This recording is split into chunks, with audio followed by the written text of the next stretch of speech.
Pledge of Allegiance and invocation from Councilman Harvey.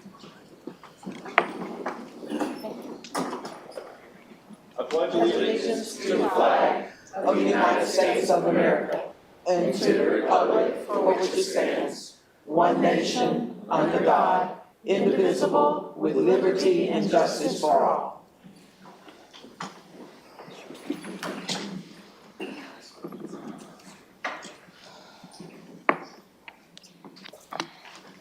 Join me as I say a prayer tonight for our nation and for the world. Heavenly Father, we thank you for this opportunity to assemble freely together. Lord, we pray for just the ongoing issues around the world. Lord, we ask you to just say, peace be still once again, Lord. We thank you for this country. We thank you for our leaders. We pray for them, both Democrat, Republican, and independent. Whoever is leading, Lord, we pray that you would give them your divine guidance. Lord, we pray for this night tonight that we be productive and that we would do thy will. And we pray these things in the name of the Prince of Peace. Amen. All right, council, can I get a motion on the minutes, please? Second. Thank you. Motion, minutes will stand without objection. All right, council, to get us started, we are going to go over our agenda for this evening. We don't have any ordinances on final reading today. We have some first reading planning items.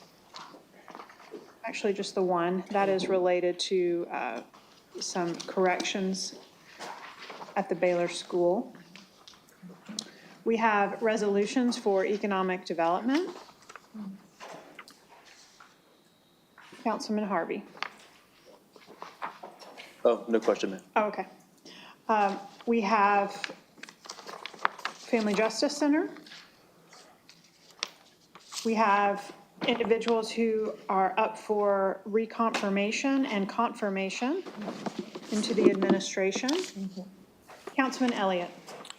Yes, while we're on these topics of reconfirmation, I do want to make it clear, and I had this conversation with the administration, especially when it comes to our parks position. I think I've let my feelings be known, but I am trusting in the mayor and his staff that they are making the right decision, and I hope and pray that as we move forward, that my concerns are dispelled and we're able to overcome those.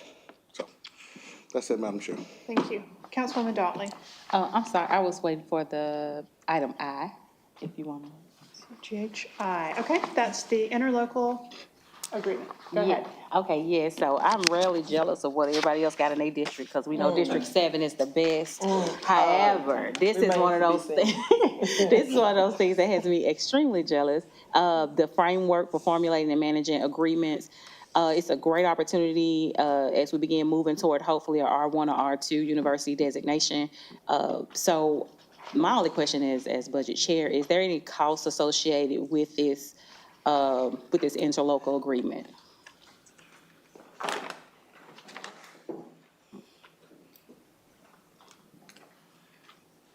Thank you for the question, Thank Councilwoman you. Dotley. There is no cost with this particular agreement. Rather, it offers a governing framework under which subsequent subrecipient and other agreements can be entered into between UTC and the city of Chattanooga.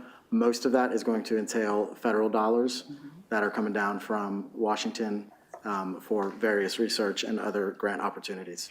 Okay, so as it moves forward, I look forward to hopefully some updates in the coming months about what that framework looks like, and just excited that this is moving forward. So that was my only comment. Yes, ma'am. All Thank you. right. Thank you. Thank you, Chief. Thank you. Thank you, Madam Chair. Any other questions or comments on item I? The great District 8. Okay, council, we also have a public works item and a planning item. I believe the planning item, we have something, Councilman Clark. Thank you, Madam Chair. I just wanted to say for the record on this particular item, which is a resolution approving the new special permit for a new liquor store located at 4850 Highway 58. There have been some new developments from the Regional Planning Agency, and so today we will move to defer a week on both the certificate and the permit until further information comes available to me to feel comfortable in voting that this is part of our plan for that area. Okay, thank you, Councilman Clark. We'll look for your deferral at the voting meeting. Thank Thank you you. very much. I've made a note of that. All right, council, let's pop over to purchases for today.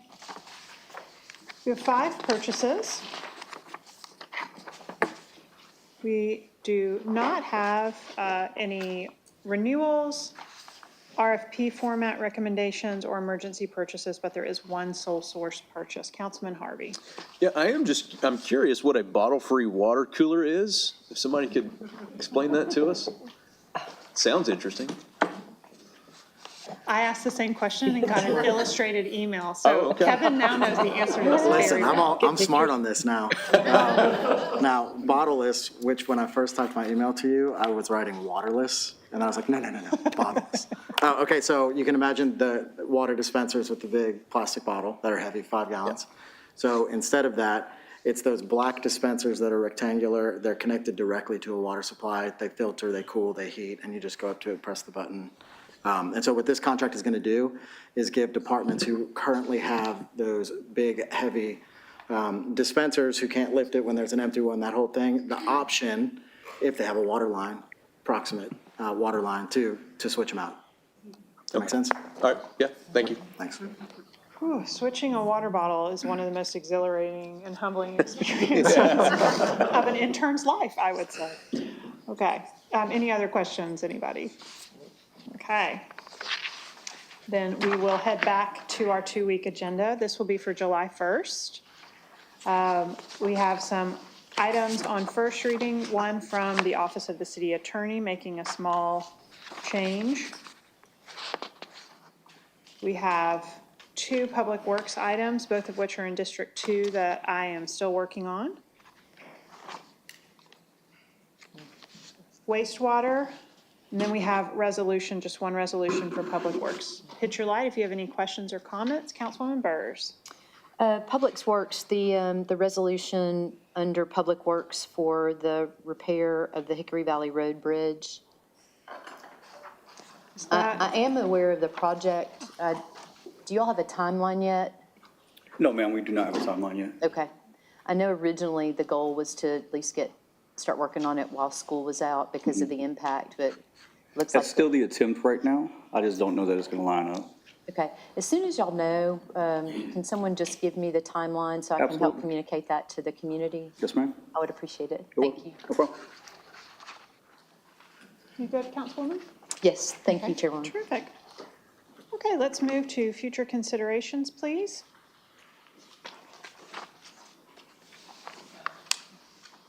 Handful of items in future considerations. We'll be looking at economic development,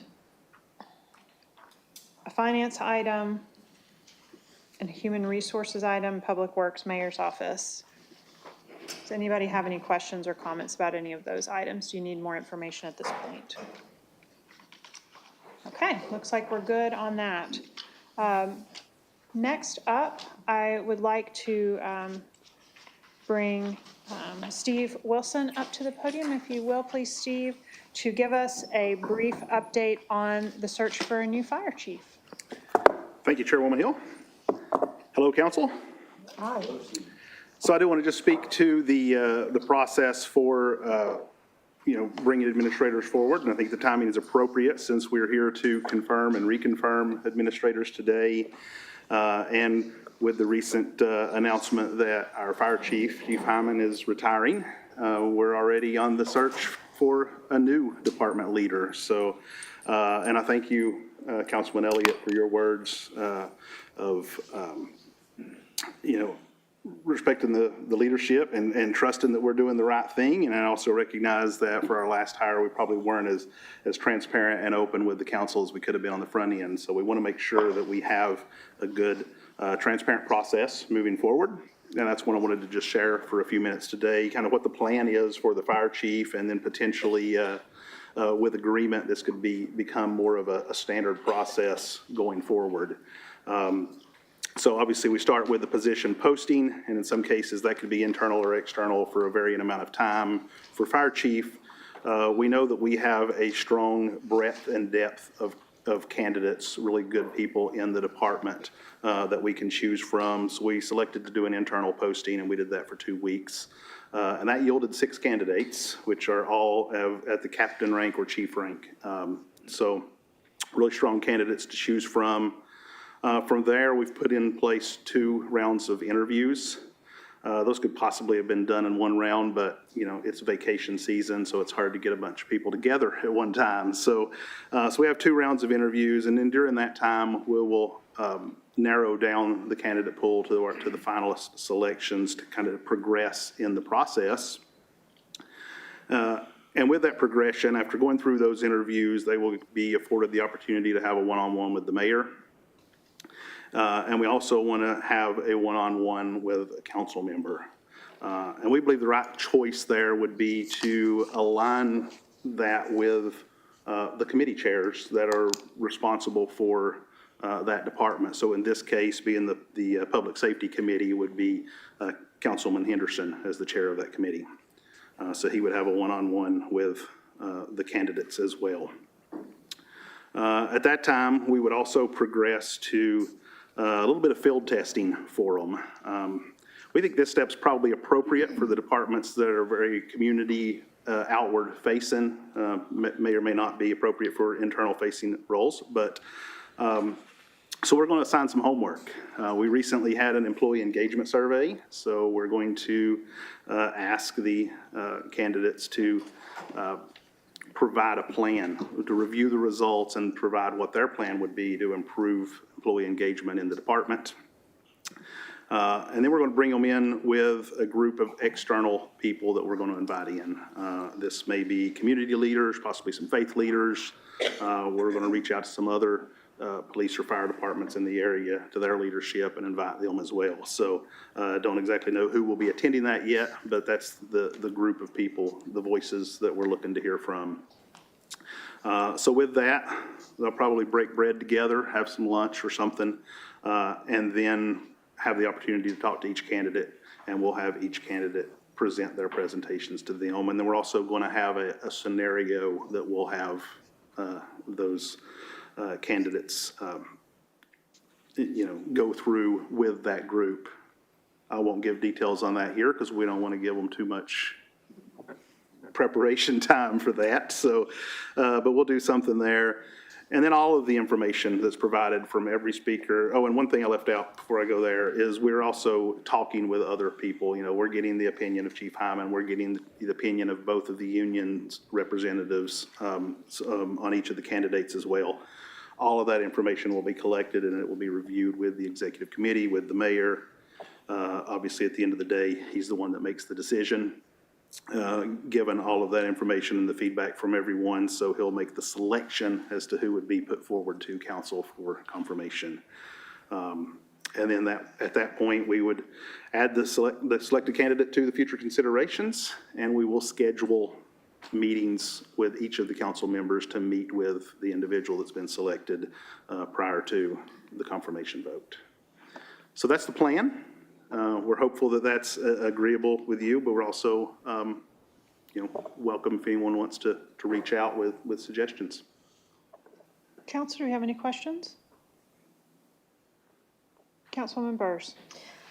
Madam Chair, I know with Councilman Henderson out, I just want to say that I think it'd be great if he makes us aware when he's going to have that meeting with the administration so that we can get an invite.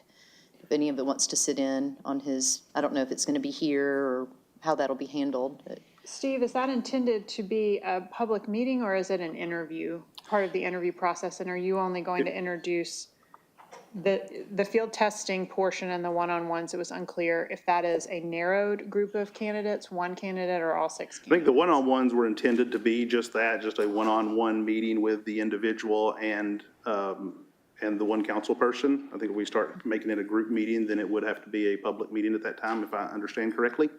So it's still in the interview process where you're narrowing your choices? Correct. So it might be that you would have the chairperson of that committee participate in 2 interviews. Is that what you're saying, or 1 interview? We were going to have him do one-on-one with each candidate. All 6 candidates? No, it'd be narrowed down, probably 2 to 3 at that point. Okay. Does that answer your question?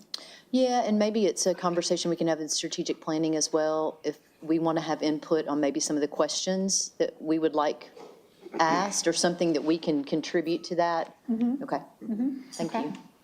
Yeah, and that meeting is not scheduled yet. We have spoken to Councilman Henderson, so he's preparing for that, but it's not on the schedule at this point. Okay. Do we have an idea of the timeline for that? In the next couple weeks. Okay. Council, I would suggest that if you have questions that you know you would like Councilman Henderson to ask as the chair of the Public Safety Committee in this interview, that you go ahead and send an email to our clerk, and she can compile the questions that we'd like for him to ask on our behalf. And then we can ask him to report back to us in writing. That'd be good. Okay. Thank And you. this process, while it's not exactly the same, it's modeled after what we did for the police process when we brought in Chief Chambers. Are you good, Councilwoman? Yes. Okay. Thank you, Madam Chair. Councilman Clark? Thank you, Madam Chair. I have 2 questions, Steve. One, and maybe you covered this and I just didn't hear it. The 6 applicants, have those applicants been made public, or is that something that's internal?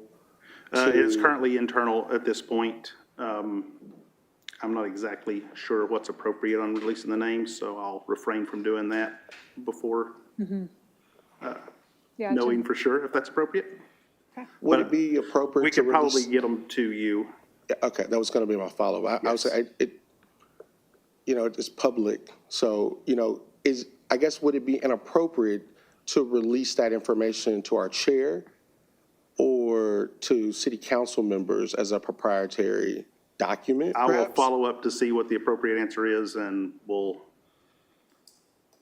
do what is Yeah. appropriate, and I'll let you know. If now's not the time, I'll let you know, and if it is the time, we'll provide the names. check with HR and legal. Yep. Gotcha. And then my follow-up question to that is that, as new council people, if there is an interview process, I know we approve upon the selection from the mayor, but if we wanted to weigh in on a recommendation on any of the applicants before a selection is made, what is the appropriateness on Absolutely. that? Once you have the names and know who the applicants are, then we welcome any of you to, if you have feedback, good or bad, whatever you would like to say about a candidate, then we would welcome that.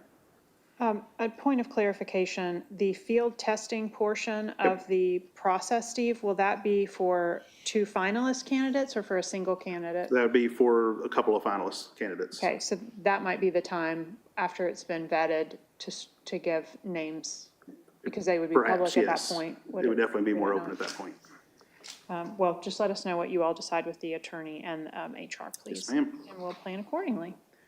You good, Thank you, Councilman Madam Clark? Chair. Okay. Councilman Harvey? Steve, thank you for just the upfront transparency on this. We appreciate it very much. I would just encourage, and it sounds like you're already doing this, but looking within, I'm a big proponent of hiring from within, someone who knows the department, who already knows the city of Chattanooga. So if not within, then somebody from the Chattanooga area. Those 2 things would be my biggest, thing for y'all to look at. And obviously, it sounds like you're doing that. so. Absolutely. We're very proud of our fire department, and they have a deep list of people, applicants, employees that are ready to step up and serve in a lot of different ways. They bring a lot to the table. It's going to be a tough selection, even with this internal pull, because we've got a lot of people that are doing a lot of good things, so we're excited about it. Okay. Glad to hear that. Thank you. Okay, council, do we have any other questions? All right, Steve, it looks like we're good. Thank you for that update. All right, I will now turn the chair over to Councilman will chair our Economic Development Committee.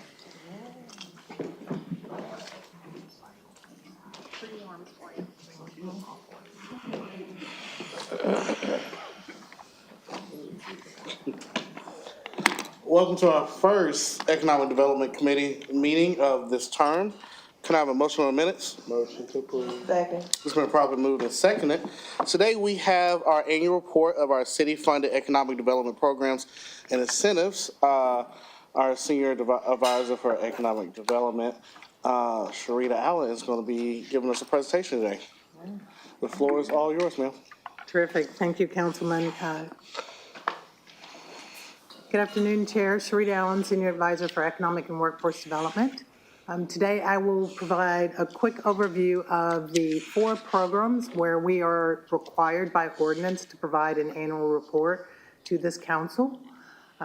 And I will start by talking a little bit about the department. I am head of the department. We have a Director of Economic Development and Entrepreneurship who focuses on small business. That's Mr. Winston Brooks. We have Andrew Hudson, who is our Director of Workforce Development Strategy. He joined us recently. And we have Kim Naramore, who's our Economic Development Coordinator. And so for the first time in 5 years, we actually have a full team in our Economic Development Department. Today, I will give an overview of our core programs that range from startups, neighborhood businesses, growing businesses, workforce development, and large capital projects.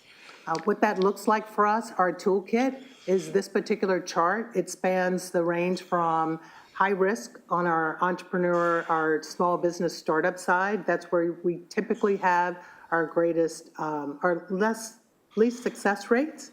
And then it goes to the lower risk, which is where we have our large capital projects. So typically on the startup side, where we're looking at programs like Kiva, Launch, or Small Business, they're still in the ideation phase. Those programs typically take a lot of technical assistance. We send those programs out to nonprofits that are fully staffed to work with individuals and on startup activities. So where you have that Kiva and Launch, that's city funding that is going to those organizations to handle that segment of our toolkit. When you look at the neighborhood businesses, construction mitigation, we handle that in-house. That's coming up. We have an item on the agenda today for the Walnut Street Bridge renovation project. You look at the HUD Section 108 loan program, again, handled in-house in partnership with the Southeast Tennessee Development District, who handles most of our loan programs. Neighborhood investment, small business loans, we will report on that today. It requires an annual report. That particular program, again, we outsource the back-end management of that loan program with the Southeast Tennessee Development District. Those are the roughly 46, nearly 50 COVID loans that we launched within weeks of shutting down businesses. When you look at sort of category 4, the growing small business, there's a growing small business grant that was created by ordinance by City Council in roughly 2016. We're required to come to you every year and report on the businesses that received grants. We'll report on that today. Innovation grants, same discretionary grant. And I will go back. Growing small business, that's a statutory grant, which means any company that is eligible and meets the requirements, if they meet all the requirements, they are entitled to receive that grant. It is more of a reward for having created jobs. So what it says is, if you're a business, a small business, and you've created 5 full-time jobs over a previous 18 months, and you meet the other eligibility requirements, you're entitled to this award. So we'll report on that today. Innovation grants, again, grant program that was created by ordinance, City Council, roughly 2018, when the Innovation District was launched along with the Enterprise Center. That grant was created to reward companies with innovative processes, systems, operations. So we'll report on that one today. The other 2 under that, high growth, high jobs, renewing Chattanooga, those are funds that are at the Industrial Development Board. We will not report on those today. Those funds are, again, funds at the IDB. They used to fund those programs. Workforce development, the Pathway Upskilling, Reskilling grants, funds that were moved from City Council to the IDB for implementation of this particular program. And it is only, it's restricted, so only for companies that provide training or training initiatives that improve the tech workforce. And then large capital projects, pilots, we will give you a pilot report today on our existing pilots. Industrial development bonds, we will not report on that. And then tax increment financing, we will report on the existing TIFs that we have active currently. So that's just sort of an overview of our ecosystem of economic development toolkit, recognizing some of these programs are ready to sunset. And so what that means is the funds that were appropriated for them are now running out. So some of those we can sunset and create new programs in partnership with the council. Others we could refund. Others we could replenish and continue to move those programs forward. So I do know that one of your plan of actions moving forward as a council is to look at small business programs. So we look forward to working closely with the board as we examine our existing toolkit and then look at future programs moving forward. And so with that in mind, we do have 2 recent studies that were commissioned by both the city and the county that look at what funding mechanisms does this sort of greater Chattanooga need in place.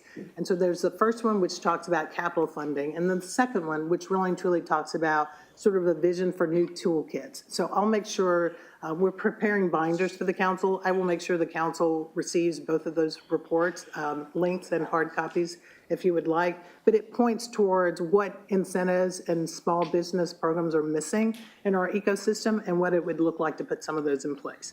And so again, that was commissioned by city, county, Chat Tourism, the Chamber, and River City Company.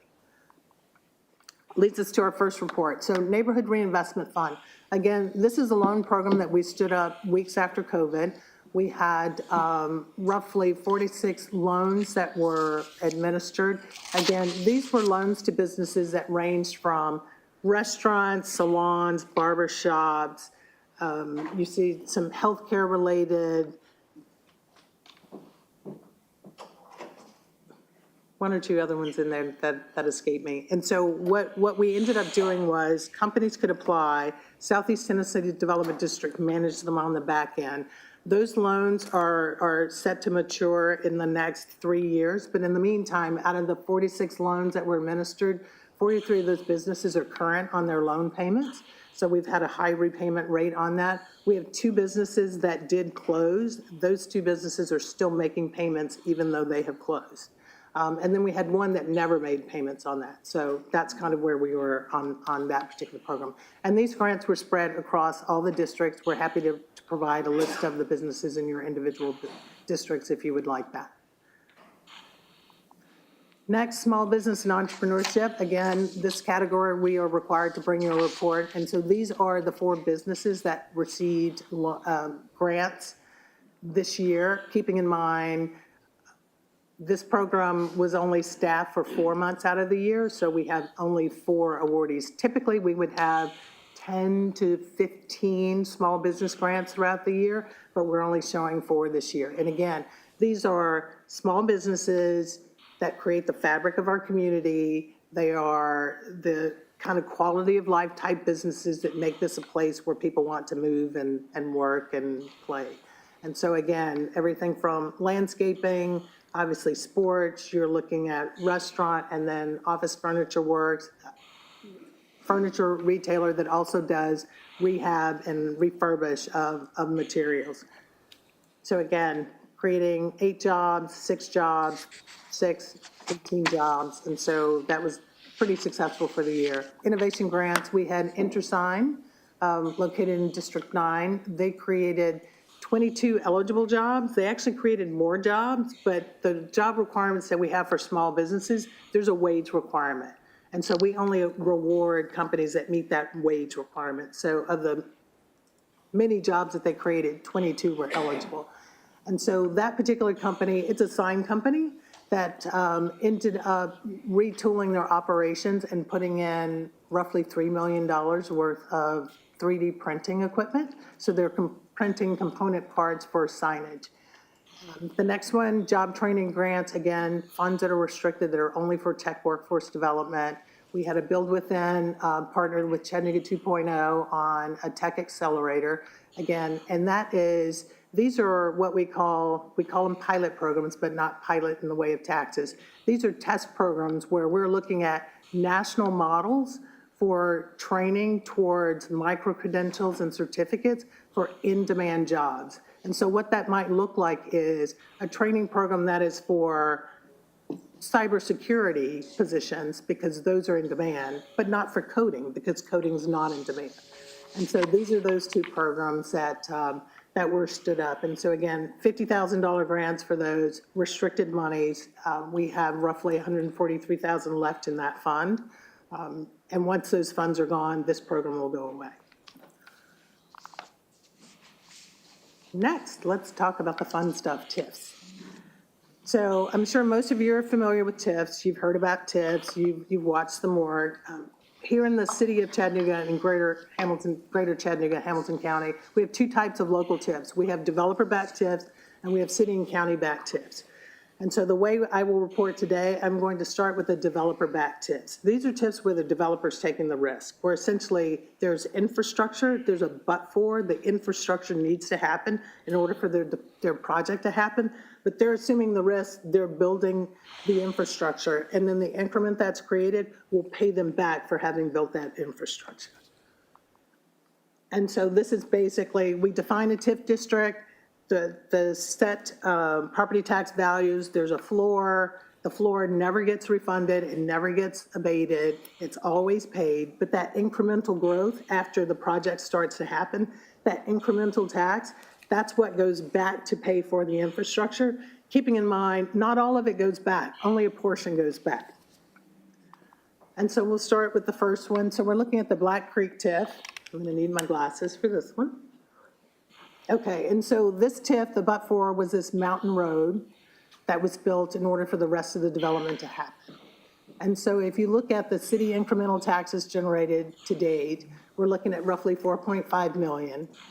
If you look at the city increment that went to the IDB to pay back the financing for the road, roughly 3.38 from the city taxes have been sent for payment. And so roughly right now, 5.1 million in city and county increment has gone back to the developer's financing arm to pay for this. And so again, typically it's something like a financial institution that gives them a construction loan.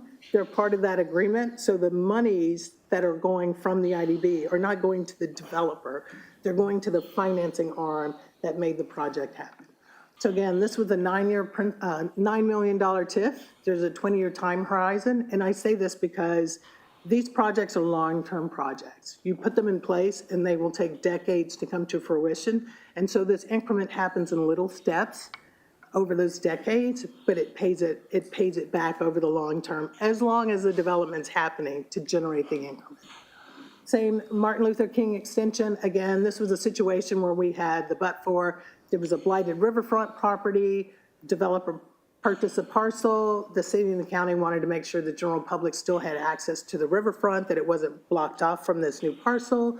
So we entered a public-private partnership where we said, hey, developer, if you're going to be building and you're going to be touching this road, would you extend it and allow public access? And we will reimburse you for that. So this was a roughly $3.5 million TIF. We called it a baby TIF. It could have been funded out of capital funds had we had them, but we didn't. So we did a TIF on this one. 15-year time horizon, District 7, highly successful project. Both the development has been finalized and all of the infrastructure has been finalized. So again, 2.5 million in increment has been paid to the developer's bank for this particular project. North River Commerce Center Industrial Park project, again, highly successful, vacant properties. The but-for, this was just a vacant site when DuPont left, and it sat vacant for decades. And so this particular project was for a developer to come in and start putting new buildings on it, recognizing additional infrastructure needed to happen because it was an older facility.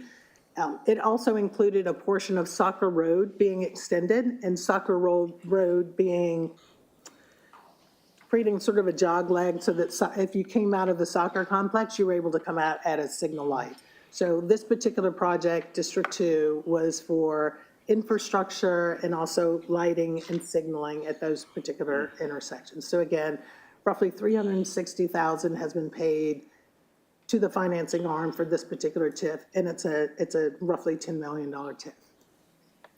The next one is the bin, and all of these are fresh photos. Took those on a late afternoon. And so the next one is the bin TIF. This one, again, looking at a property that sat vacant after Alstom went away and trying to figure out what's going to happen with this. So you would have the Big Blue facility on one end, and then everything that happens next in the middle, and then bookending the other side was that development that you saw that was the ML King extension TIF. So again, it's doing development on either side and then just kind of filling in the middle. So right now, what's happening there, roughly 15 million in infrastructure has been developed. That's required in phase 1 of this particular project. And so you'll see from that first picture, some of the infrastructure pictures, and then you'll see on the map, it will lay out where the streets and the road, the grid, all of that infrastructure has to happen. It's not just roads, it's lighting, it's landscaping, it could be furniture, it could honestly go for public facilities as well. But this particular TIF, it is for infrastructure. To date, this project was finalized June 1st of 2023, and to date, there has not been any vertical construction on the property, and so that's why you're not seeing any increment. And again, that's a 20-year time horizon, and this one, this TIF includes property taxes, and it also includes sales tax proceeds. So when the commercial retail piece happens, the sales tax will also go towards paying back the infrastructure development of this riverfront project. Next, we have the stadium TIF. I know everybody knows about the stadium TIF. Just a quick update, looking at the city, the incremental city taxes that have been generated. And so roughly 506,000 in incremental taxes have been reserved to pay debt service on it. And then again, this is the $115 million project, and it's going to be paid back through various tax increment revenues from the entire district. This is our longest TIF. This is a 30-year TIF. Requires state approval to do a 30-year TIF. And again, this is District 7. Next one is East Chattanooga Rising, the former Harriet Tubman Homes TIF. This particular tax district is behind schedule. So this district was approved, and then COVID hit a month later. So it was approved, and then everything shut down for about a year. The project generating the increment, phase 1 is completed. That is happening. That's where this increment, you're seeing some of the increment. It was just CO'd in the last 18 months. And so this project is behind schedule. The next steps include updating the 2021 market analysis for this particular area, and then using that market analysis to issue an RFP for the remaining TIF parcels. Our schedule, we're looking at August for that, and Councilwoman, we will give you an update on that as we move forward on that. We're starting with that process next week. There was a community engagement part of this that had been happening over the previous 6 months, so we need to get back to the community and give them an update on our next steps. Ooh, that's all of our tips, yay. Okay, next we're gonna do pilots. Everyone's very familiar with pilots. We're gonna run quickly through this one. I know we're short on time and you guys have been listening to a lot of presentations today.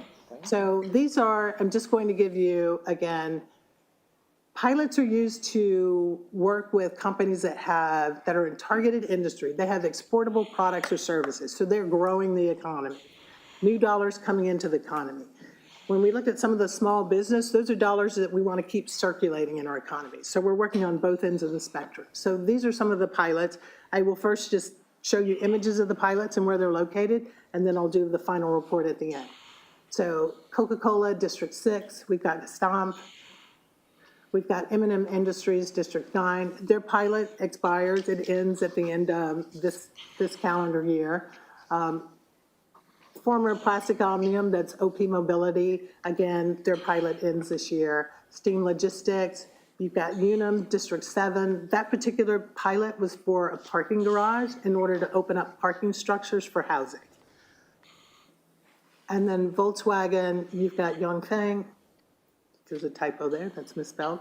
And then you have Pure Graphite and Novonix. And the last two are still in their ramp-up phase, so there's not a pilot report that's part of them as far as reporting jobs. Okay, so it's a lot of data, and so every year we provide this to council. Typically, it goes in your inbox, we send you a link to it, and then we call each individual member and walk you through it. And so this is prepared to us by the chamber. And so what it gives you is the pilot years, how long the pilot is, the termination date, which is when they're going to start the clock ticking on their job creation and counting for their pilot, the value of their pilot, and then the purple is, these are the commitments that they're making, the actual commitments that they're making in their agreement. So when you look at investment commitment, and then the very next column, which says contractual investment commitment, that's typically, it varies. Some are exactly the same, and some are less. There's a gap there. And the ones where they're different, what that says is, I'm asking for a pilot to create 100 jobs, but as long as I create 90, I'm still eligible, and I keep that. That follows the state programming. So if we have a company that received a state incentive, we're matching the reporting and the requirements that the state has set forth. And so that's where you'll see the difference between investment commitment and contractual commitment. Again, some are exactly the same, some are not. And then you'll see actual investment, job commitments, contractual jobs, and actual jobs. Wages, taxes paid, annual payroll. And I think on this one, the only discrepancy we have is, I believe Steam Logistics is short on their jobs, but they exceeded their capital investment. And so the but-for this particular incentive was the renovation of the John Ross building. And so again, a building that sat in our downtown, dilapidated for over a decade, maybe longer, I was away. And again, the goal was, how do we get a company in that's willing to renovate it to Class A standards, get people back in the building, activate the street front, light it up, show some activity. And so it's a success for the capital investment. They exceeded it, but they're short on job. There was a time when they met all the job requirements. They've since let some of those positions go. Again, it's a sales organization, so some of those sales positions went when we started having some of the trade issues. And so that's kind of where we are in a nutshell on all of our programs. And then I'm open to take any questions from council. And so again, typically, it's a report, black and white. We just put in your boxes and send it to you. But our Economic Development Committee Chair wanted a presentation today. Absolutely. We have a couple lights going. Councilwoman Dolly? Yes, thank you so much, Sharita, for the presentation. I appreciate it. I was just gonna ask, could you actually email it to us? Yes, Actually email it to absolutely. us. I will email it to you, yes. That would be fantastic. And then when can we expect an update from the Bend?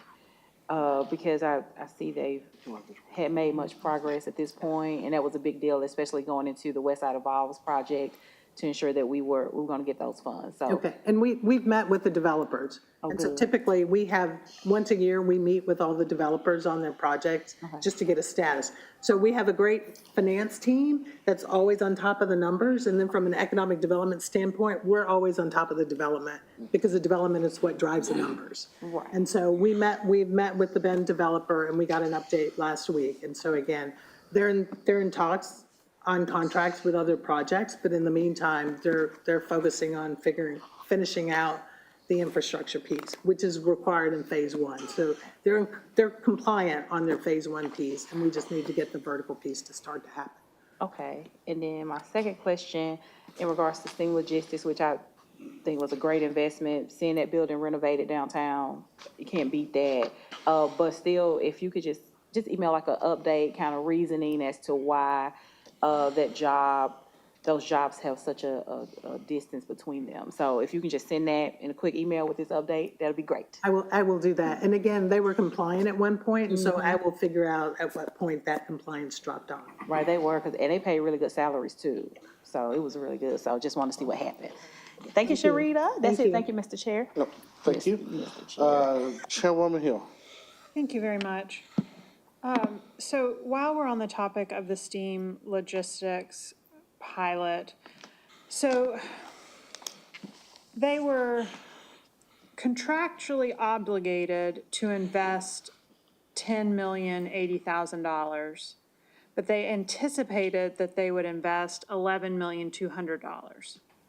So the thing that you shared about, well, they have fewer jobs, but they invested more money, they invested about $800,000 more than they anticipated. So 800,000, if we divide that, we'll say at an even 50,000, what is that, 16 jobs? At 800,000 divided by 50, 80 divided by 5 is 16. Please, I think Councilman Clark has a calculator. 16. 16, all right. So that 800,000 bucks would be the equivalent of 1 year of 16 jobs. But what I see here is that they are contractually obligated to produce 360 jobs, and they actually have 59 jobs right now at an actual wage of 57. And their wage commitment was 56. So really, we're really looking more at not divided by 50, but divided by 56. So we're really looking at like 12 jobs, or there's somebody out here that does math like that, and like, yeah, or no. But I'm just not feeling like we have a balance of, you spent $800,000 more than you thought, so we're not exploring clawbacks for the fact that you are running 300 jobs fewer than what you said you were going to do for this agreement. Now, I'm looking at the determination date. So determination date, so their pilot is 9-year, but determination date, if I understood you correctly, is the year at which they are supposed to hit their jobs number, or their jobs number starts to come into effect. Can you help me understand that better, please?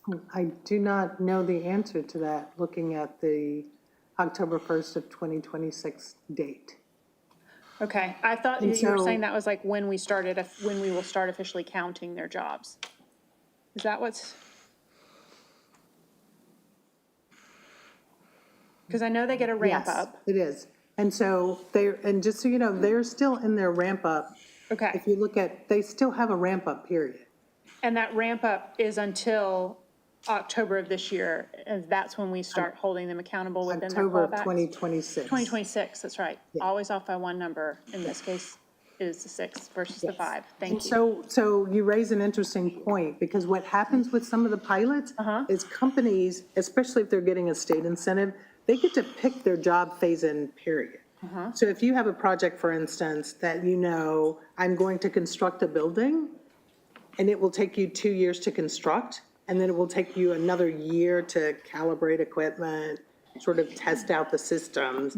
You might be operational for 3 years, but not start your job counting years until years 4, 5, and 6. Okay. Or 6, 7, and 8. So That's where that Okay. kind of comes into play. So we would be expecting within this deal that by October of next year, they would have 360 jobs in that building? At one point, they did have. Right, At one but- point, they did have. They no longer have. And so what we need to do is figure out the remaining ramp up, and then what the clawbacks in the agreements look like. Okay, And so I don't have that particular agreement in front of me. okay.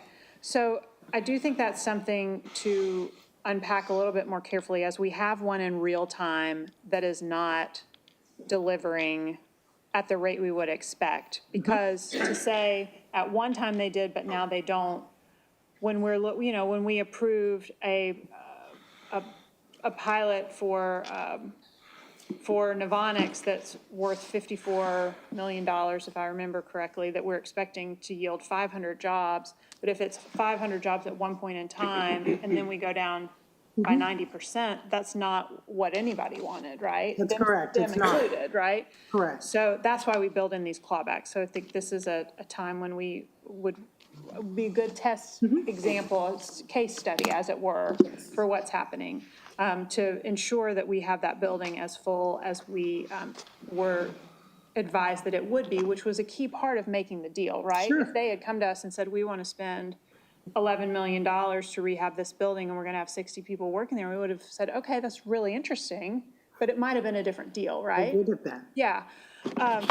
So then that does take me to the TIFs where I echo Councilwoman Dotley's question about getting a Bend update. I think that we're close to really needing maybe a council visit with a presentation perhaps from the Bend, at the Bend. We did talk about how that was a possibility within what we were developing within our pilot policies. I know that was a little before then, but hopefully they would be amenable to that so that we could see what's really happening on the ground, because that TIF increment is critical to the One West Side development, and we've already taken the hit with the federal money on part of these early stages. One other thing, Chairman, and then I will yield. You know, the premise of these tools was really interesting to me about risk. This matrix of sole proprietor, higher risk, lower risk as we get to executive staff and support staff. So startups obviously are high risk of not returning investment, right? Large capital projects potentially are more stable. However, we have so much more money involved that I would argue that the risk needs to be looked at a little bit differently. You know, when I do the math on the small business grants that we did, on this small business entrepreneurship slide, where we've got just 4 businesses that received these grants. Together, they were awarded grants because they created 48 jobs. And as city taxpayers, we invested in those 48 jobs a total of $39,818, which meant that we spent $829 per job. Now, when we do the math on one of these pilots, or these TIFs, pilots in particular, because they're tied to jobs, those numbers are a lot higher. They are, but the return is also a lot higher because we're looking at payroll taxes, property taxes. Right. Like, It can be, but I would argue it could be riskier than we think when we think if that blue whale doesn't deal with what if it meets that point in time count that at one point it had 500 jobs and then it went to 100 jobs, we've spent a whole heck of a lot of money and committed ourselves for a long time. And also, I mean, this STEAM one is a great example. Like right now, we've spent a lot of money for 59 jobs. Like if we reverse engineer that math, those are expensive jobs. Plus we had the 12 million in actual investment, that one-time investment.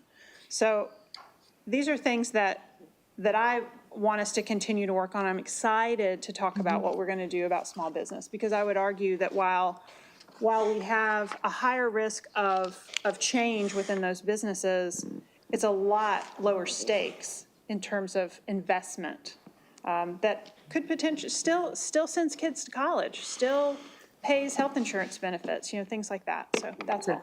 Thank you. Thank you, you. Chairman. Oh, any other questions? Good? No, sir, that's all. All right, Councilwoman Burrs, you have the floor. I'm good, Chairman. You sure? Yeah, sorry, I All should have. right, Councilman Davis, you're up. Thank you. So on the Unum pilot, I know that it ends later this year, so this might not be an issue, but we know the federal government is looking at some Unum property as a potential site for a new federal courthouse. Will that have any impact on this particular pilot, do you know? it will not, no. That was my only question. Thank you. You good, Councilman? Yep.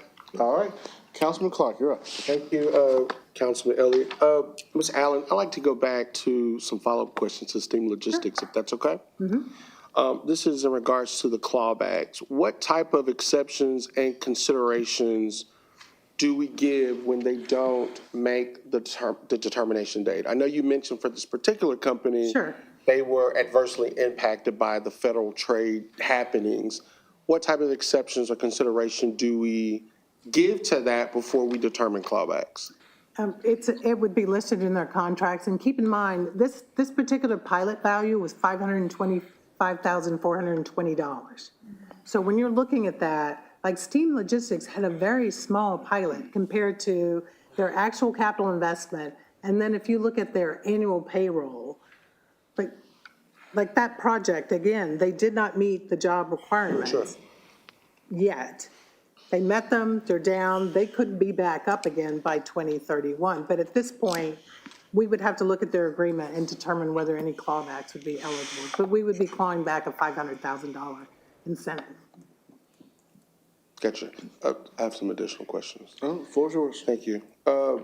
Going back to column number 4 on the toolkit slide, I'd like to go to the category growing businesses.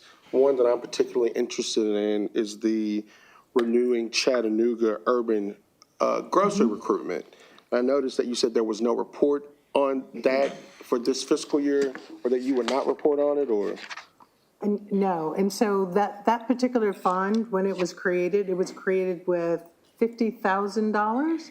And I think we used $30,000 of that for an urban grocer that was looking to move in near Glass Street. And so we provided a $30,000 grant for that particular project, 2017 or so. Yeah. So when it says discretionary award, who gives that discretion? Or the Discretionary. amount of what the award of the grant is? So on the discretionary piece, it just means it has to be voted on by an elected body. The statutory, if they're eligible, they automatically receive the award. Would that example be the Industrial Development Board as a? On the renewing and the high growth, yes, they would vote on those items. Gotcha. Are there plans in the upcoming fiscal year to continue the work of the urban grocery recruitment? If there were funding available, yes. Where's the funding? The funding would come from city council. So are you aware that, I know we've discussed this, that in my district, that the priority is an urban grocery back into the Woodmore area? Yes. So as a follow-up to this question, was there a request from the administration in our budget, or if there's funds that could be reallocated to this to make sure those recruitment efforts in my district are ongoing? There was not a request from staff, no.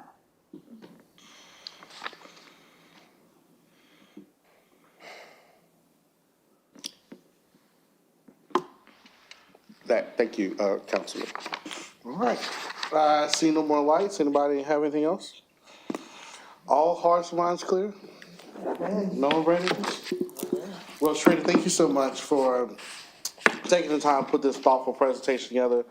Council, I asked Sharita to really highlight some of these portions. We have 5 new council members who are coming up on this dais, and so when it comes to economic development, I really wanted to make sure that we kind of set some of the foundation as to where we are.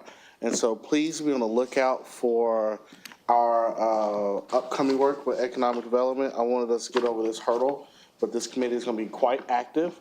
And so, Sharita, thank you so much, and I'm excited that your team is coming together and excited to be able to work with you and all the good things that's going to be able to come from that. Madam Chairwoman, we are getting ready to recess. We're coming back at 5:15. All right, we are recessed to 5:15. Thank you.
Madam Clerk, will you please read planning item 8A?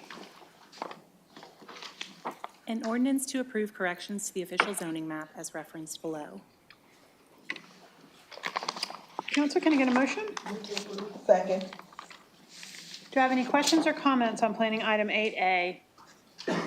All in favor? Aye. Opposed? Motion passes. Resolutions, let's take economic development items A and B together as a package, please. Item A, a resolution authorizing the administrator for the Department of Economic Development to enter into a first agreement to exercise option to renew with the Hickson Youth Athletic Association, Inc., in substantially the form attached, for the use of the athletic fields and associated buildings located on tax map numbers 100J-A-006, 100J-A-007.01, 100J-A-002.01, and 100J-A-005 for the term of July 1st, 2025 through June 30th, 2029, with a continued annual rent of $1. Item B, a resolution authorizing the transfer of $200,000 from the City of Chattanooga capital funds set aside for the Walnut Street Bridge renovation to the Chattanooga Area Chamber of Commerce to be used for small business mitigation during the renovation, to include a 5% administrative fee to the chamber for an amount not to exceed $10,000. Second. Thank you. Council, we have a motion on the floor to approve with a proper second. Do I have any questions or comments? If so, hit your light. Seeing none, all in favor? Aye. Opposed? Motion passes. Item C, please. A resolution authorizing the Family Justice Center to apply for and, if awarded, accept the FY25 OVW grants to improve the criminal justice response program funding from the U.S. Department of Justice to support a high-risk intervention team initiative across Hamilton and Marion counties to enhance the Family Justice Center's services to victims of violence and abuse for an amount not to exceed $750,000. Second. Thank you. Council, we have a motion on the floor to approve with a proper second. Do you have any questions or comments? All in favor? Aye. Opposed? Motion passes. Item D, please. A resolution reconfirming Mayor Kelly's appointment of Gerald Neild as the Chief Information Technology Officer. Second. Council, please hit your light if you have any questions or comments. All in favor? Aye. Opposed? Motion passes. Thank you, Gerald. Congratulations. Thank you. We appreciate your work. Item E. A resolution reconfirming Mayor Kelly's appointment of Caritza Jones as the Administrator for the Department of Early Learning. Okay, Council, we have a motion on the floor to approve with a proper second. Do you have any questions or comments? All in favor? Aye. Opposed? Motion passes. Caritza, thank you very much for your work. Congratulations. Item F. A resolution reconfirming the joint appointments of Mayor Kelly and the City Council of Philip A. Noblet as City Attorney. Move to approve. Council, if you have any questions or comments, please hit your light. All in favor? Aye. Opposed? Motion passes. Phil is on a much-deserved vacation with his family. Thank you for sitting in. Item G. No, hopefully he's on a beach I'm somewhere. still on the beach. He Yeah. was last night about this time. Yeah, good for him. Item G. A resolution reconfirming Mayor Kelly's appointment of Carol Hunter as the Administrator for the Department of Community Development. Move to approve.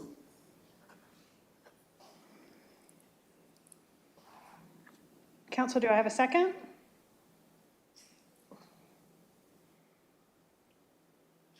That motion fails for lack of a second. Item H. A resolution confirming Mayor Kelly's appointment of April Firth as the Administrator for the Department of Parks and Outdoors. Second. Thank you. Council, we have a motion to approve with a proper second. Do we have any comments or questions? All in favor? Aye. Opposed? Motion passes. April, welcome to Chattanooga again. I don't know if you're out there somewhere. Okay. Item I. A resolution authorizing the mayor to enter into an interlocal agreement with the University of Tennessee at Chattanooga, an instrumentality of the state of Tennessee that establishes a framework for formulating and managing agreements and sharing revenues and expenditures related to existing and future collaborative federal research awards between the city and the University of Tennessee at Chattanooga in substantially the form attached. All right, council, we have a motion on the floor to approve with the proper second. Do we have any comments or questions? Yes, this is the great District 8. This is going to be so awesome. Thank you so much. Y'all jumped out the gate on me. Yeah, Thank you, we're Madam having Chair. a very impromptu meeting. Yes, we The are. lights were just, okay, we have a motion on the floor with the proper second. Councilwoman, Vice Chairwoman Knoll has added her comment. Do I have any other comments? All in favor? Aye. Opposed? Motion passes. Public Works, item J. A resolution authorizing the administrator for the Department of Public Works to award contract number T-25-012-201 FY25 roadway rebuild to APAC Atlantic Inc., DBA Tally Construction Inc., in the amount of $2,555,405, with a contingency in the amount of $255,595, for a total amount of $2,810,000.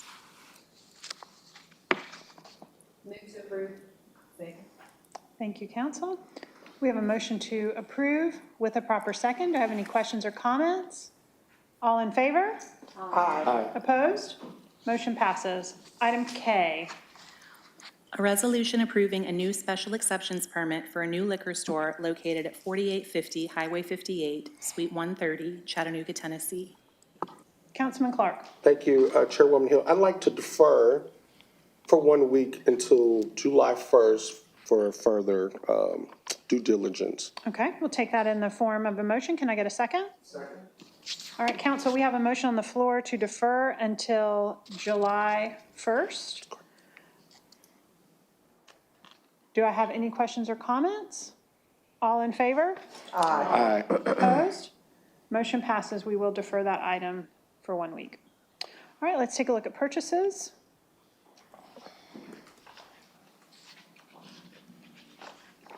Good evening, council.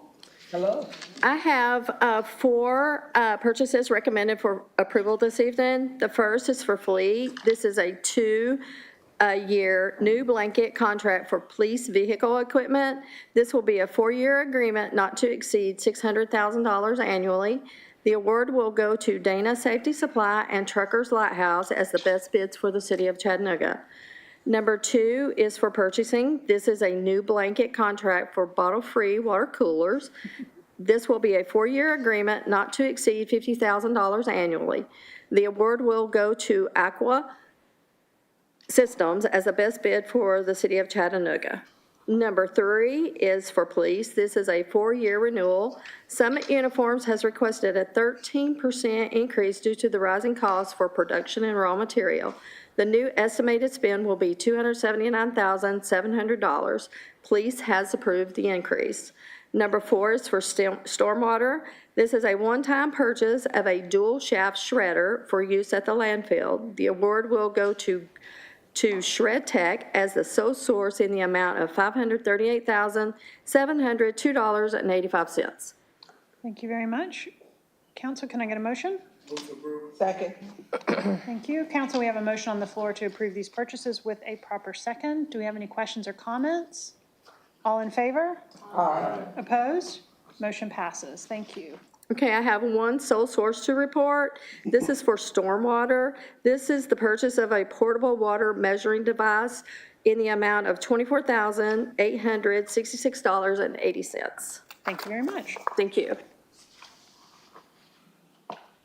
Okay, council, we're going to go through some committee reports. Councilman Davis. No report, thank you. Councilman Harvey. No report. Councilman Clark. No report, Madam Chair. Councilman Elliott. Yes, we had our first economic development committee meetings day where we reviewed the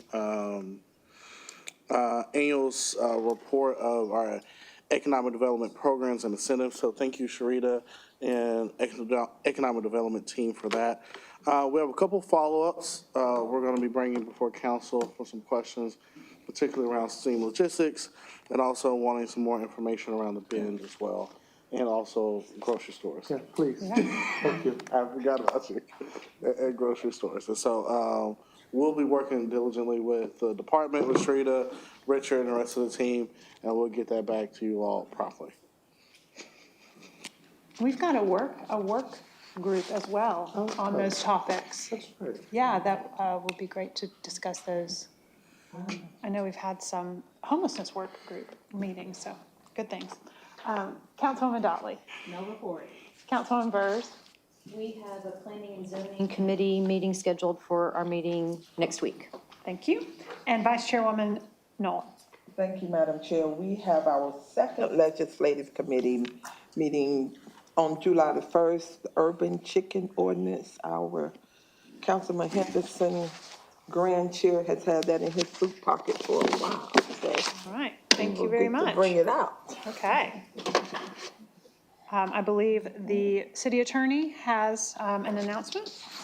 Yes, tonight I want to introduce. Hit your light. This is a new thing. There you go. Tonight, I've been discussing this before we started the meeting. We have 5 new council members, and the certificates of compliance that we bring before the city council on a semi-regular basis. I just want to explain what they are so that they know what they are signing or what they choose not to sign. So under the state law provision, there's a provision for anyone that's applying for a retail liquor store to list where it's going to be, where it's located, and it has to comply with the provisions of state law. And I'm going to read these only because I want the 5 new members to know what this is all about before it's presented to them. So we have an attorney in our office that works with the beer board and the liquor for the liquor licenses, and she takes this information when it comes up, and she goes and actually sees if they comply with the conditions that are in TCA 573208, and that is the following: that the applicant or applicants who are in actual charge of the business as shown on Exhibit A, which lists the members of the actual board, the CEO, the president, and the secretary, have not been convicted of a felony within a 10-year period immediately preceding the date of application. And if a corporation that the executive officers or those in control have not been convicted of a felony within a 10-year period immediately preceding the date of the application. Second requirement, that the applicant or applicants have secured a location for the business which complies with all restrictions of any law, local law, ordinance, or resolution duly adopted by the local jurisdiction as to the location of the business. And finally, that the applicant or applicants have complied with any local law, ordinance, or resolution duly adopted by the local authorities regulating the number of retail licenses to be issued within the jurisdiction. And this one in particular on the agenda tonight under other business 12B is the Certificate of Background Investigation and Zoning for Quick Trip Corporation, doing business as Quick Trip number 7141 with a location of 5042 Summit Spring Way, Ottawa, Tennessee. Thank you very much. And the other item that is the certificate of compliance, item A, will be held until that item is voted on by this council. Okay, we now reach the portion of our meeting where we are happy to recognize persons who wish to address the council. If you are interested in addressing the council tonight, please line up behind the podium and listen as our attorney reads our rules. These are your rules. Each speaker wishing to address the council shall be recognized only at the microphone provided for that purpose. No person shall have more than 3 minutes to speak. The speaker may address the council only upon matters within the legislative and quasi-judicial authority of the council, The speaker may not address the council on matters which are not under the authority of the council and which are regulated by other governmental bodies or agencies. The speaker shall not be permitted to use any vulgar or obscene language, nor use the floor to personally attack or personally denigrate others. The speaker should address the council as a whole and not make comments directed towards individual council members. The chair shall not permit disorderly conduct or disrupting a public meeting, which is prohibited by Tennessee law. A person commits an offense if the person substantially obstructs or interferes with the meeting by physical action or verbal utterance with the intent to prevent or disrupt a lawful meeting or gathering. Those are your rules. Thank you. Let's get 3 minutes on the clock, please. All right, go ahead, sir. Good afternoon. I am Jim Olson. My wife and I live at River Pier Landing. Our building overlooks the Chattanooga Green and the hillside where the Riverbend Barge used to be staged during the Riverbend Festival. The owners and residents of River Pier Landing did not buy our condominiums for their spaciousness. We bought them for the beautiful view of the river. We can see the Ironman swimmers coming out of the water. We can watch the rowboats during the Head of the Hooch Regatta. We can see the paddle boarders during Nickerjack. We can see the Southern Belle, the barges going up and down stream, and the American Cruise Line riverboat when it docks in Chattanooga. Unfortunately, we have a problem. The River City Company plans for transforming the riverfront show a new restaurant to be built at the intersection of Chestnut Street and Riverfront Parkway, a new cafe to be built at the intersection of Power Alley and Riverfront Parkway, as well as numerous trees. All of these will significantly obstruct our view of the river and greatly diminish our property values. The residents of River Pier Landing met with several representatives of River City Company and expressed our concerns with their plans. They said that they chose the locations of the buildings based upon the presence of a sewer vault. They see this as a showstopper when it is in fact just a small challenge. In New York City, a developer built a skyscraper on top of a rail yard while the trains continue to operate, so I'm sure River City can work around the existing infrastructure. There is room in front of the aquarium for the restaurant, and there is room next to the Southern Belle for the cafe. I'm here to ask the City Council to talk to River City Company to find a way to move the locations of the proposed buildings and trees so that our line of sight to the river is not impeded and our property values do not suffer because of the project. Thank you for your attention, and thank you for the opportunity to ask for your help on this issue. Thank you.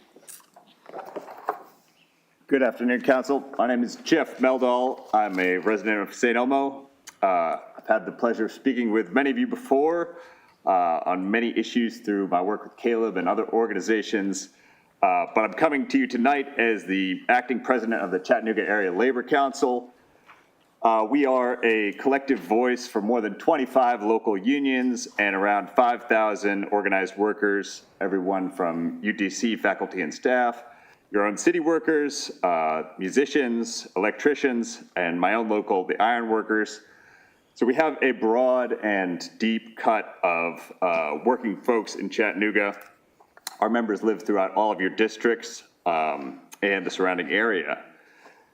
And as we in the Labor Council begin to sort of articulate our collective voice for this year, we're planning to create a regular newsletter of sorts where we can share both with our members, the public, and y'all in local government, the pressing issues of the day, introduce our work in our unions and as a council. We're in the early stages of this project, but I hope to have the first iteration for y'all next month. If you all have ideas of the sorts of information you'd particularly like to see in such a periodical, we're open to your suggestions and we'd love to be in dialogue about that. Each of y'all represents a constituency that is made up overwhelmingly of wage earners. That's the vast majority of Chattanoogans. We're not bosses or CEOs or landlords. We are wage earners working from dawn to dusk or sometimes overnight to put food on our families' tables. The Labor Council also represents these workers, and we're eager to work with you to learn and to represent these needs and ensure that all of the hard work of Chattanoogans and workers throughout the city, the work that really drives the economy and it makes all of the businesses that we're so proud to represent here succeed, to make sure that's rewarded with safety, security, access to housing, and a chance to live a dignified life in the communities right here in Chattanooga. As you all probably know, Chattanooga is the site of one of the most important labor struggles in the nation right now. Contract negotiations between our brothers and sisters and neighbors in the newly formed UAW Local 42. The whole country is watching to see how Chattanooga will support its workers. We are doing our best, and I brought with me today for each of y'all a poster made by local artist Tabitha Arnold. And if you would like to take one, I've got 9 here. I'll pass them to Councilman Elliott. And I hope you'll put that up in your office and consider how we can support collectively these workers who are struggling for. Thank you, Jeff. Thank you. I'll leave it to the rest. Good afternoon, Council. My name's Hope Henchy. I live at MLK and Riverfront Parkway. I am a single mom with 5 kids, and a year and a half ago, I moved us into an apartment, a tiny 2-bedroom. I don't even have my own bed, because I wanted my kids in a hard time recovering from divorce to experience a sense of agency and connectedness in walkable community, and it's worked. It's been so sweet watching my kids ride their bikes on the Riverwalk. My 13-year-old and 11-year-old can go to Publix and near St. Elmo. It's 3.5 miles away, but they don't have to deal with any scary car situations, so they have deeply enjoyed getting to go to the grocery store whenever they want. My son got me a slice of birthday cake for my birthday, and he's picked up roses for me before because he can, and he doesn't need someone to drive him there. And in a time when there are things that they can't control, it's been so sweet for my kids to be able to access some things that they can control with active transportation. And thanks to the Fraser Avenue redesign, they've been able to go across Veterans now and go to Clumpies or Coolidge Park and buy gifts for friends at I Go Tokyo. And it's just been so sweet for my kids. So I wanted to thank you for all that you've done to help improve the biking infrastructure and safe pedestrian paths. Even in the past year, we've noticed some really beautiful changes. But I would like to ask that we keep it up. Yesterday, I walked to the nearest grocery store to me, and I appreciated that there's been concern expressed for urban grocers. It took me 1.5 miles to walk, and I took the first and second most direct routes there and back, and it was a very difficult and dangerous walk with all the intersections. And a lot of my friends and coworkers don't have cars, not because they're hipsters, but because cars are expensive and they can't afford them. And so as I was walking that walk, I was just like, how are people able to get groceries if it's this hard and this dangerous to get there? And one of my coworkers, he made $17 an hour, but he was taking Ubers to work because his car broke down and he couldn't fix it. And the bus was too unreliable. It made him late for work one time. And that just broke my heart. So I just ask that you continue to prioritize bike lanes and safe pedestrian paths because it's great for kids going through a hard time. It's great for grown-ups like me who need fresh air and exercise. And it's great for people who need alternative forms of transportation. So thank you for your time. Thank you. Good to see you. John. I'm in Highland Park on Duncan Avenue. I'm handing out some visuals.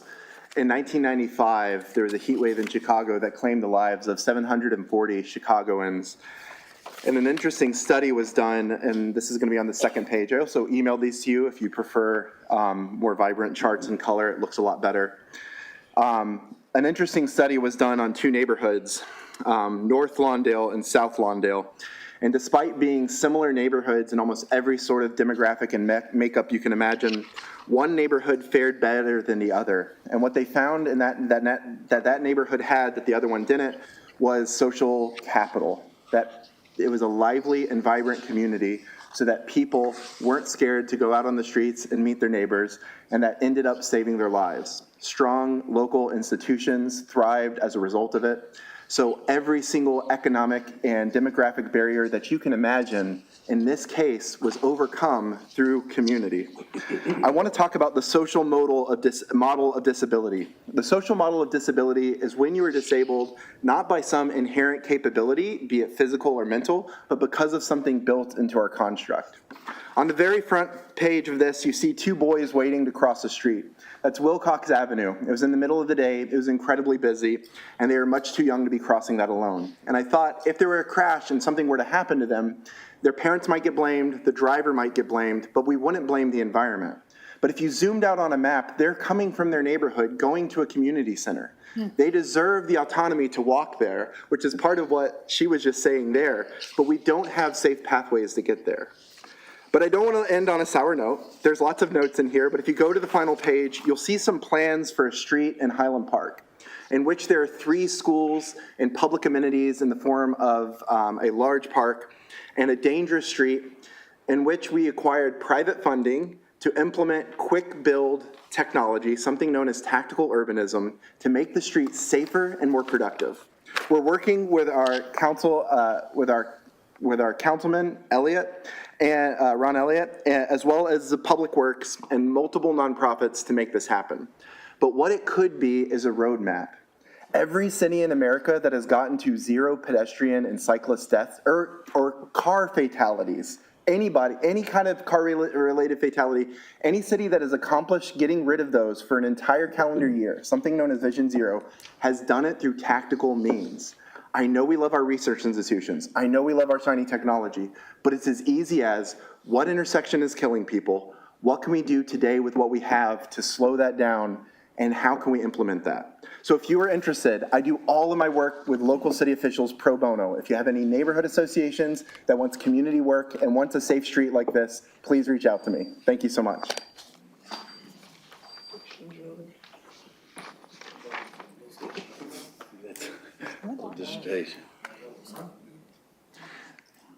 Good evening.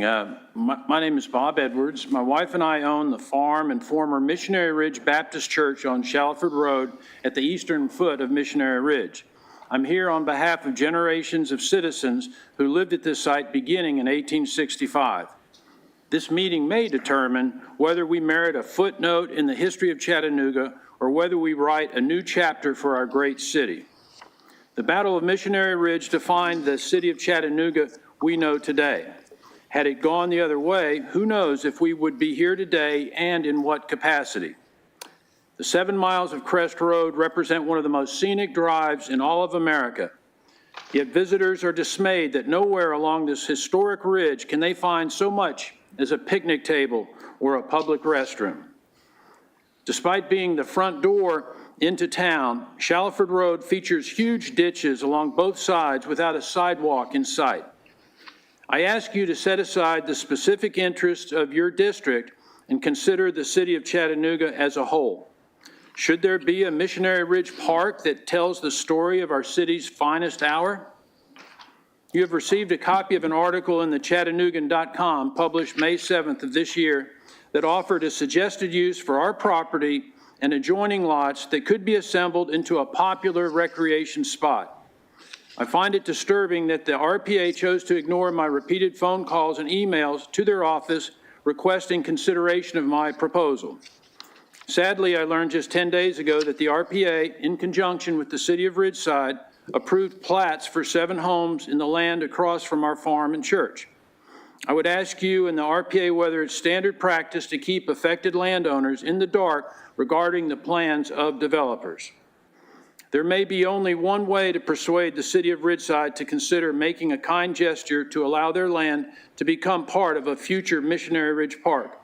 I beseech you to consult with Mayor Kelly, Hamilton County, State of Tennessee, and the U.S. government to offer an inducement in the form of pedestrian walkways along the borders of Shallowford Road and Tunnel Boulevard.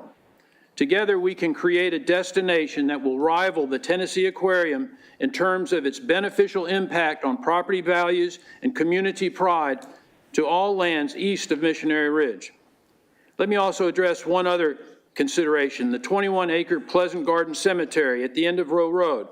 I walked through there this morning and can report that the efforts of 84-year-old David Young are sorely missed.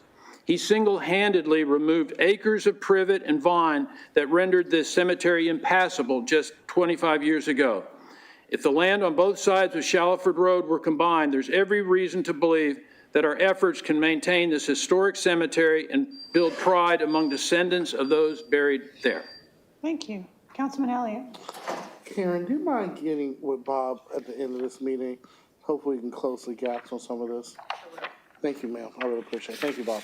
I have one question, Bob. Yes. Are you, so I see this 3.45 acres. So are you offering to donate that to the city for a park? Is that why you came tonight? Well, not necessarily donate it, but I would definitely want to see that it not fall to developers, and that to develop its full potential, the full value of that property, it would be good to merge it with surrounding properties, which could equal one day up to 20 acres of land. But Oh, I see. Okay, all right, thank you very much. wasn't thinking of giving it away. Okay, I worked too see, hard. Yeah, 60,000 looks like you bought for. Thank you. Okay, come on up.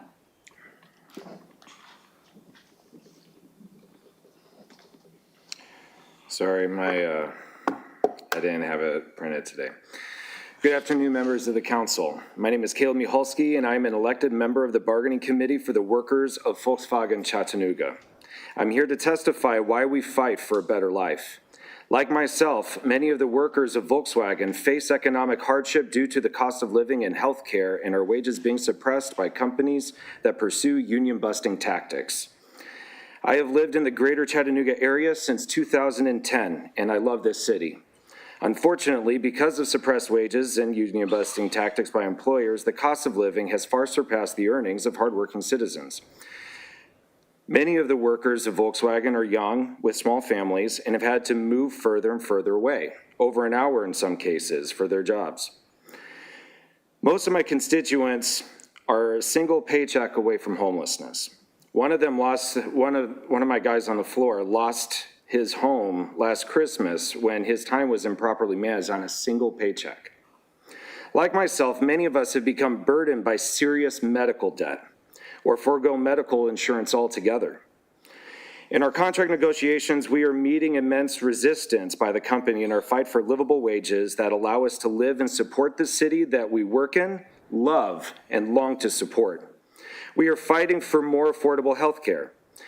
When presented with this, the company stated that our laws of this land were to blame.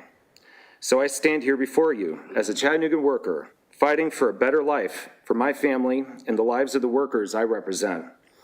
Support by the City Council in favor of union workers in this city is an investment in the city itself, and I welcome future discussions on this subject with any one of you. Thank you for your time. Do we have anyone else who'd like to address the council? Okay. Hello again, council. Steve Wilson, Deputy Chief Operating Officer for the City of Chattanooga, resident of District 3. On behalf of Mayor Kelly's administration, I'd like to just offer a few comments following the council's decision tonight regarding the leadership and community development. First and foremost, the administration wants to affirm our continued confidence in Carol Hunter, a proven leader who, despite significant challenges, has led with positivity and demonstrated commitment to public service. The administration believes that she has consistently shown the competence and collaborative spirit that our city department and our residents deserve. We recognize and fully respect that the council holds the responsibility and authority to confirm or deny mayoral appointments. This is an important check in our system of government. The decision not to confirm Carol is a decision of this body, and we acknowledge that as such. While we may have hoped for a different outcome, the administration remains committed to working alongside this council in good faith to ensure effective leadership across city departments. Together, we'll continue to deliver for our residents, regardless of political dynamics. This moment's a reminder that public service is bigger than any one person or position. We thank Carol for her professionalism and dignity throughout this process. And as we move forward, our shared goal remains the same: a stronger, more vibrant, more effective Chattanooga. Thank you. Thank you. Do we have any other people who would like to? Chairwoman Hill, I would like to offer some additional comments on item 12B that I Okay. learned after I stopped the explanation process. If you'll recall, I began passing it around to you. Unfortunately, we have not updated our form. Our office failed to update our form properly to add the 5 city council, and apologize for that. We will fix that, and then we'll present it to you again. So, and it will take a majority of this body to approve the certificate of compliance. Thank you. Thank you very much. All right, council, do you have any further comments? Seeing none, what is your pleasure? Thank you, we are adjourned.